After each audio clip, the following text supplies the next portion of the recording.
Good evening, everybody. Monday morning quarterback, episode 20. See if you can see me here.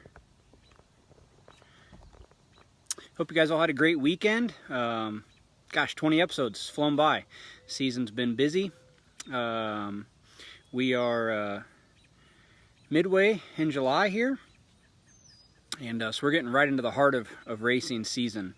So just finished up the battle at the Brickyard, and that was a big event for a lot of young racers, getting to compete at the Indianapolis Motor Speedway, which is really cool, and a good event there for us at CSI. We had Nick Loden, Bobby Elliott, and gosh, I'm forgetting the other one. Heavy class. Why am I drawing a blank? It'll come to me. So anyhow, we won 3 classes at the battle at the Brickyard, so that was great for our quarter midget customers. And we're getting ready to roll right into Indiana Sprint Week here, so a lot going on for everybody at CSI. A couple of you guys won our trivia questions last week. Message me so I can message me your shirt size and your address, and we'll get those shipped off this week. So those of you who won the trivia last week, definitely message us. Ryan Wilson, that was the other driver who won at Battle at the Brickyard. So Brody Roa had a big win out at Santa Maria Speedway. Cool track on the West Coast. Actually a track I broke my neck at in a midget. Ended my racing career, but still a really cool track on the West Coast. Brody started 10th, picked up the win, closed the points gap a little bit on Damian Gardner out there, so that's really cool. And another driver who reached out to us that's had a great summer is Thomas Hall Jr. In Texas. I think he's won 3 micro races in the last month or so. So congratulations to him and anybody else who picked up wins this weekend. So those of you who are tuned in, fire away with questions that you have, and we'll get those answered for you. I hope everybody can hear me good. There's a lot of bugs out here. I just got done cutting the grass. And we'll just kind of roll through some questions that were emailed in, answer your questions, and hope everybody had a good Monday at work or school or wherever you were, and get this going and have a good week. So Chris Clark.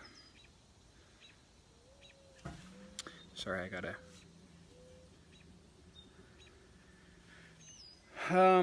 Should you be locking the whole car down? Not necessarily.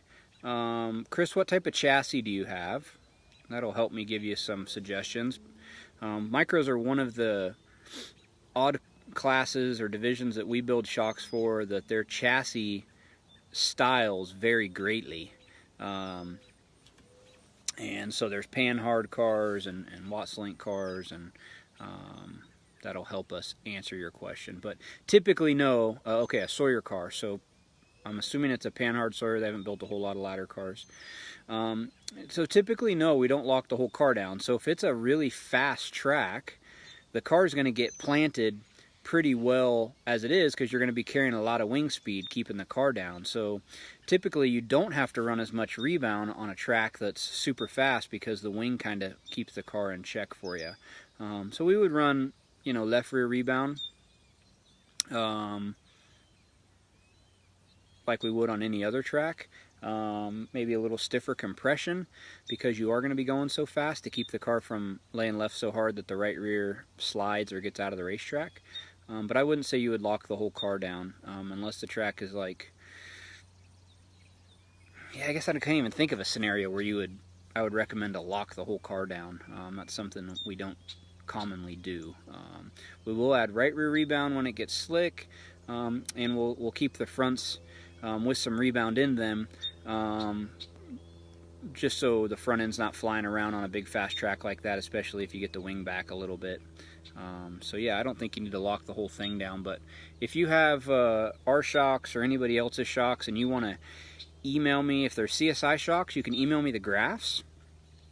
If they're someone else's shocks, If you can email me the dyno sheets, I'd be more than happy to make specific recommendations for you, Chris. So thanks for the question.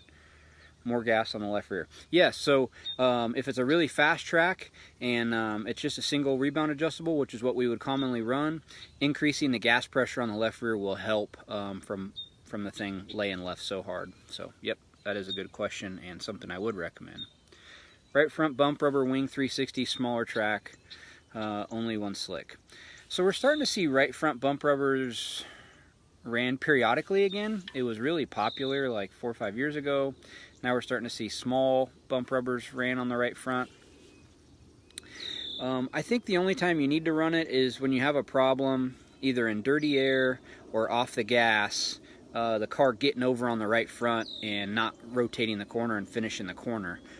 So it's kind of a driver feel thing. I would recommend a right front bump rubber if you feel like the car's not rolling the corner the way you need to and it's getting over on the right front, unloading off the left rear. Then you could maybe prop that up a little with a right front bump rubber.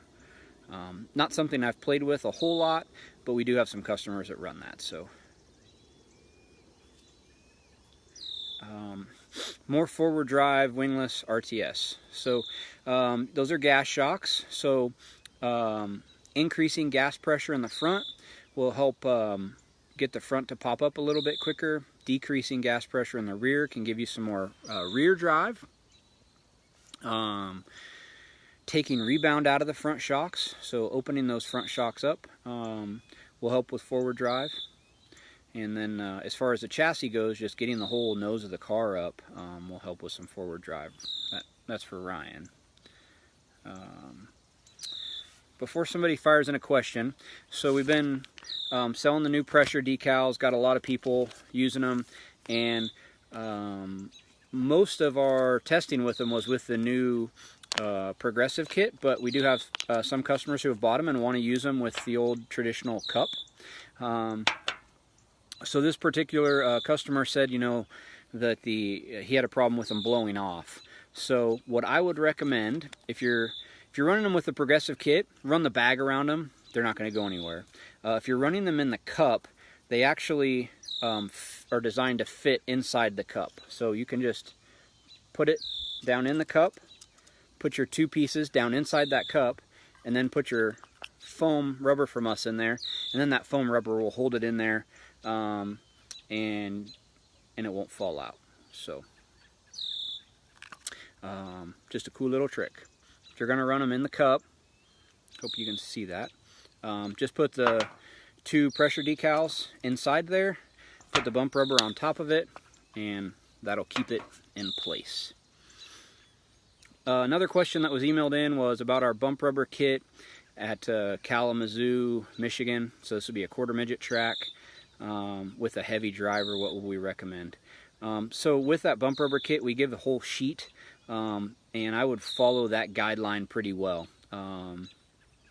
You'll have to go down in spring rate a little bit to run that bump rubber kit, but it is something that works really well. We had a lot of customers run it with success at the Brickyard, and they do work really well. So anybody that's tuned in have any more questions for episode 20? One question I'll ask the 30 or so of you tuned in. So we're wanting to do some new apparel. We came out with some new shirts at the start of the year, and we're wanting to do some new stuff. So regular old cotton tees or the lightweight tees? That's one question. What's your preference? And then two, color on the shirts. What's your preference? And we're going to come out with some new designs for everybody. So we have some new apparel for summer. So cotton tee or lightweight tee, and then what color do you prefer that we have? So if you don't have a racing question, answer that, comment, or send me a message. We want to make sure we're making stuff that you guys like. So light tee, black shirt. Okay, it's a good one. We got a lot of, as I've asked people at the track, we've got a lot of light t-shirts with like a charcoal or the darker gray shirt, but we can do black as well. Anybody else that tuned in have questions or comments on how you did last weekend and what you got coming up this week. We'd like to help you out however we can and get you pointed in the right direction. I appreciate everybody tuning in every week. We've gotten good feedback that you guys enjoy this, and so it's something we'll keep doing every Monday. The 9 o'clock hour gets me in different settings. Out in the back patio tonight. Last week we did it in the shop. Did some from vacation. So black or gray either on a t-shirt itself. Cool. But yeah, enjoying doing this for you guys, and like I say, we'll keep doing it through the season, and then in the wintertime when we don't have as much racing going on, I got some ideas to do it at different people's shops and bring some other people onto the show just to keep it entertaining.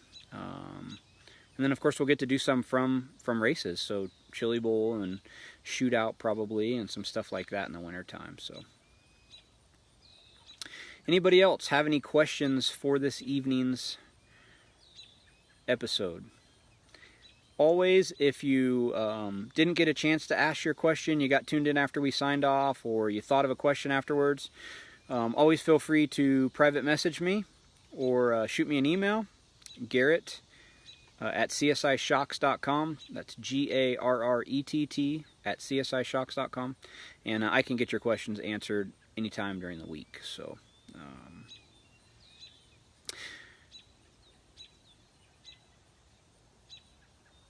Ryan, that's great. You got a feature win. Congratulations, and thank you for choosing us at CSI. Interesting conversation I had with somebody this weekend who came into our shop. They were traveling in for the Battle at the Brickyard, came into our shop, and they're like, wow, this is kind of not what I expected. And I asked them, well, what did you expect? You know, and we try to do a good job of marketing our products and having a nice professional presence, whether it's through print or our website. And he was expecting to walk into a 50,000 square foot warehouse with 100 employees, and he was surprised to see there was just 6 of us plugging away, building shocks and getting stuff shipped out the door. So we work really hard, and all of our guys are racers, and we love seeing our customers win. So thanks for letting us know you won, and thanks for choosing our product.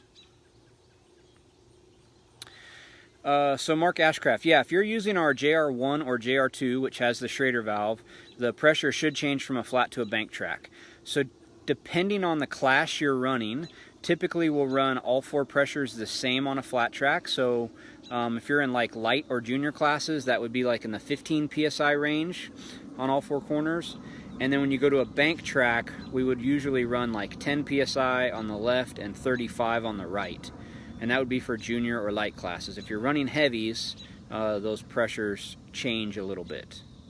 And then of course the new JR3, we did some different things in that, and there is no Schrader valve. We can build it with a Schrader valve, but most people have chose to not have to deal with the air.